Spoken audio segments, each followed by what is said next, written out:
And I feel reassured. Sir Walter! Gentlemen!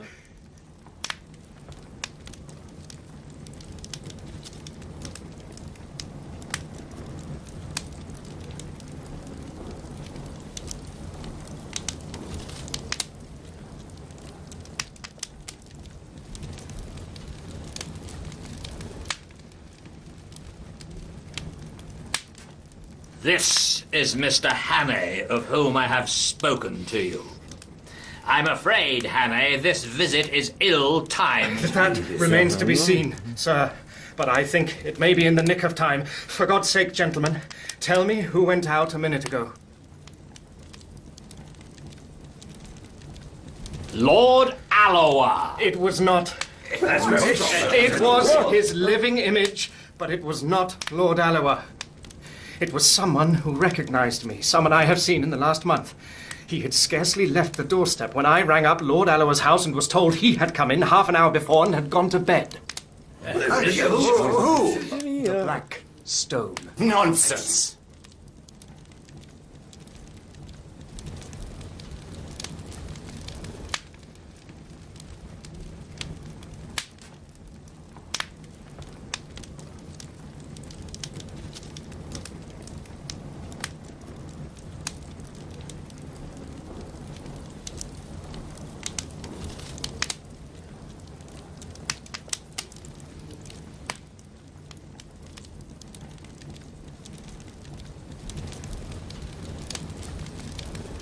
I have spoken to Alloa.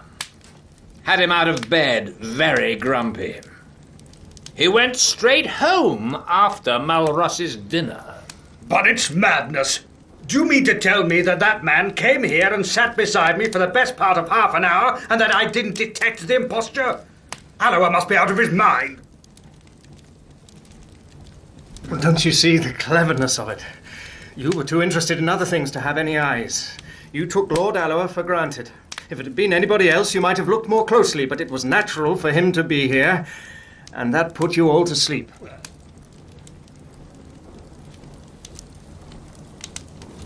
The young man is right.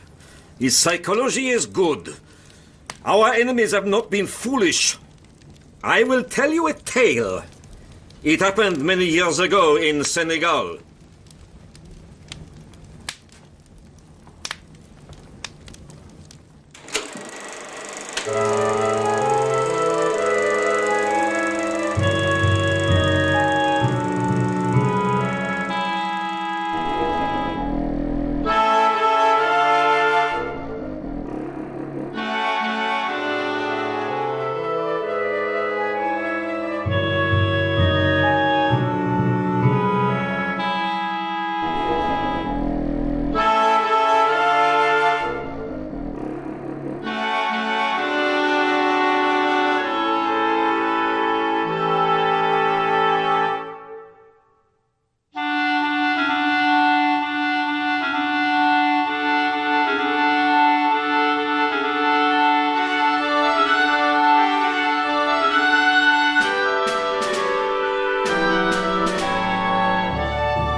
What happened?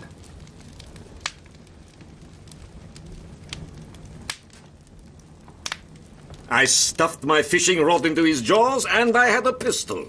Also, my servants came presently with rifles.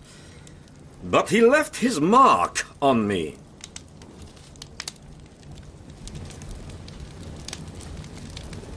Consider.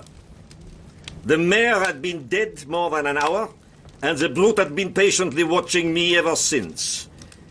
I never saw the kill, for I was accustomed to the mayor's fretting, and I never marked her absence, for my consciousness of her was only of something tawny, and the lion filled that part.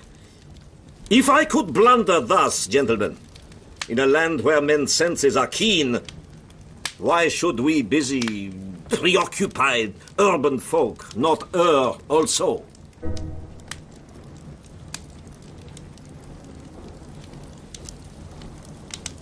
Well, I suppose there is nothing for it but to change the plans. Did you tell Lord Alloa what has happened? No? Well, I can't speak with absolute assurance, but I'm nearly certain we can't make any serious change unless we alter the geography of England. God! And we have not a rag of a clue. Besides, there is the Post. By this time, the news will be on its way. No. You do not understand the habits of the spy.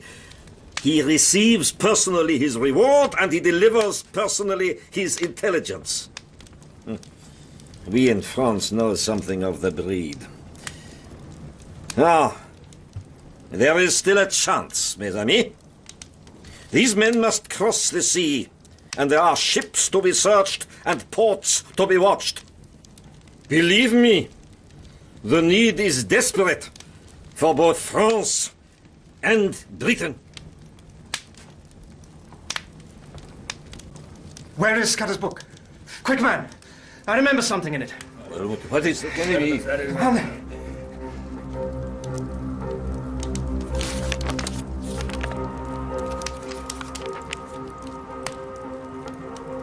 Ha!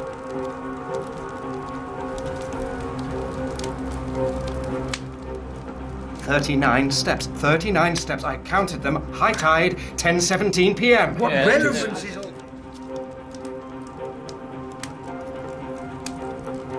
Don't you don't see? know. It's a clue. Scudder knew where these fellows laired. He knew where they were going to leave the country, though he kept the name to himself. Tomorrow was the day, and it was some place where high tide was at 10:17. But they may have gone tonight. Not they. They have their own snug, secret way, and they won't be hurried. I know Germans, and they are mad about working to a plan. Where the devil can I get a book of tide tables? It's a chance. Let's go over to the Admiralty.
Here's the most I can make of it. We have got to find a place where there are several staircases down to the beach, one of which has 39 steps.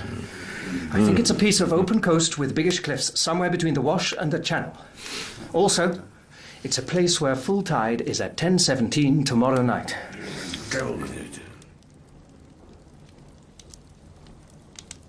Is there no inspector of Coast Guards or some fellow like that knows the East Coast?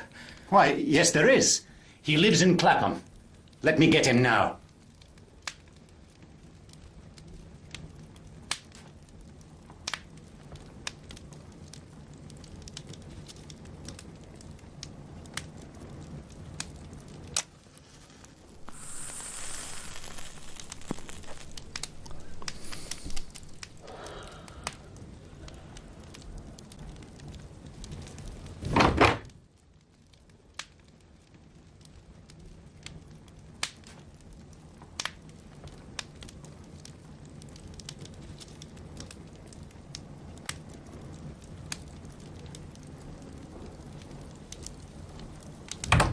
This is the chap. Good evening, gentlemen. We want you to tell us the places you know on the East Coast where there are cliffs and where several sets of steps run down to the beach. What kind of steps do you mean, sir? There are plenty of places with roads cut down through the cliffs, and most roads have a step or two in them. Or do you mean regular staircases, all steps, so to speak? We mean regular staircases.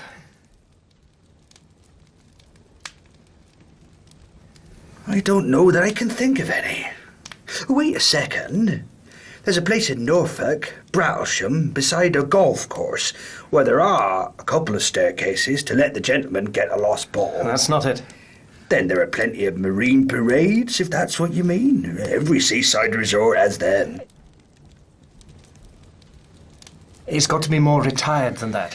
Well, gentlemen, I can't think of anywhere else. Of course, there's the Rough. What's that? The big chalk headland in Kent, close to Bradgate. It's got a lot of villas on the top, and some of the houses have staircases down to a private beach. It's a very high-toned sort of place, and the residents there like to keep by themselves.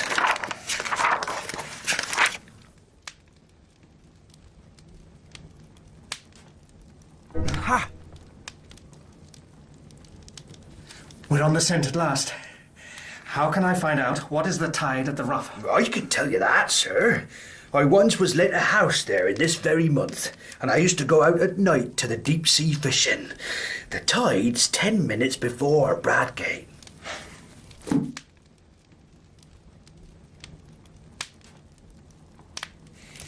If one of those staircases has 39 steps, we have solved the mystery, gentlemen. I want the loan of your car, Sir Walter, and a map of the roads. Of course. If Mr. McGillivray will spare me 10 minutes, yes, I think we can prepare something for tomorrow. Good. I, for one, am content to leave the matter in Mr. Hannay's hands.